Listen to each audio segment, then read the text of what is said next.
Isang historical and powerful church gathering ang naganap ngayong taong 2025 at ito ay walang iba kundi ang Prayer for Peace. Sa gitna ng sunod-sunod na kalamidad, malawakang pagbaha, bagyong sumira ng kabuhayan at mga kabahayan, pagputok ng bulkan, lindol na nagpaguho ng mga infrastruktura at mga isyong bumalot sa pamahalaan na nagdulot ng takot, kawalan ng katiyakan, galit at pag-aalala. Hindi protesta, hindi rally, kundi panalangin ang isinagawa ng Body of Christ. Isang urgent call mula sa Diyos ang narinig ng church. Tumindig, magkaisa, manalangin para sa bayan. Kaya nito lamang nakaraang linggo, nagtipon ang buong Body of Christ mula sa iba't ibang denominasyon at libu-libong anak ng Diyos mula sa iba't ibang lungsod at lalawigan ay nagtipon sa Playtime PhilHealth Center, San Juan City. Mula sa iisang puso, iisang boses, iisang diwa, iisang layunin. Ang itaas sa Diyos, ang bansang Pilipinas. At mula sa lugar na yun, dumagungdong ang panaghoy ng panalangin para sa bansa na magpapalaya sa Pilipinas mula sa kahirapan, katiwalian, kasalanan at magdadala sa apostolic revival. Naganap din ang powerful spiritual warfare sa lugar na kung saan damang-dama ang pagbagsak ng kapangyarihan ng Diyos upang wasakin lahat ng gawa ng kaaway sa bansa. Nanguna dito ang church leaders mula sa buhay ng God's end-time prophet and apostle na si Apostle Renato D. Carillo at ang woman of God, Prophetess Elena Ga Carillo at ng mga kilalang nangunguna sa bawat churches, fellowship and denominations kasama ang kanilang mga kawan. Ang panalangin niyang naganap ay tunay na nagmarka sa buong kalangitan at tiyak na hindi makakalimutan sa historya ng Body of Christ. I am so happy, so spiritually refreshed for being a part of this national prayer rally for our nation.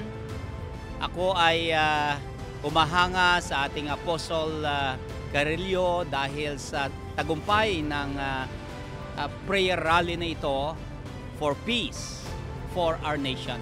Nawa gagawin natin ulit ito. Today we had our breakthrough prayer for our nation. We had a wonderful intercession, and I believe we had a breakthrough in the spirit. So today, even right now, I declare and decree open heavens for our nation, breakthrough upon breakthroughs. Grabe talaga. Grabe yung impact. Talagang kinakalabutan ako na I believe nga yung ating panalangin ay talagang merong gagawin talaga ng Panginoon. Hindi po sayang ang pagpunta rito sapagkat ito ay napakalaga in a sense na kung saan dapat nating pag-pray ang mga leader ng ating bansa. At sa ganitong pagkakataon, although nagpe-pray ako sa ating bansa, pero lalong umigting ang aking pagnanasa na may pag-pray sa aking devotion ang leader po ng ating bansa.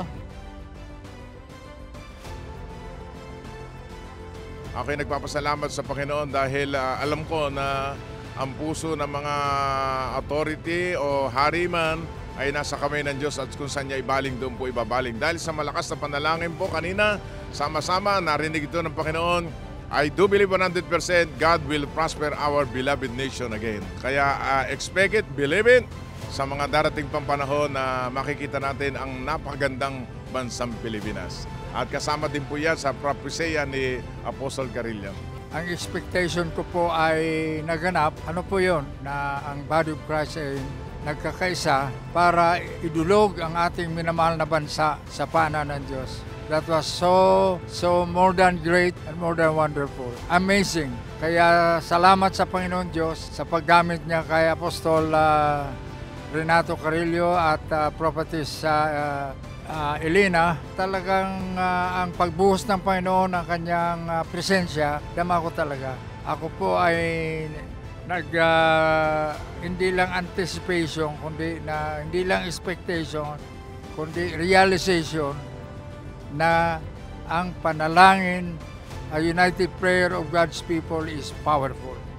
And at the same time, the united prayer of God's people is a living testimony that God is waiting for His people to go to His throne of grace, power and authority and His majesty, because there we find an answer to our prayer by the grace of God in the throne of our Heavenly Father. If my people who are called by my name will humble themselves and pray and seek my face and turn from their wicked ways, then I will hear from heaven and will forgive their sin and heal their land. So, malinaw po ang Word of God.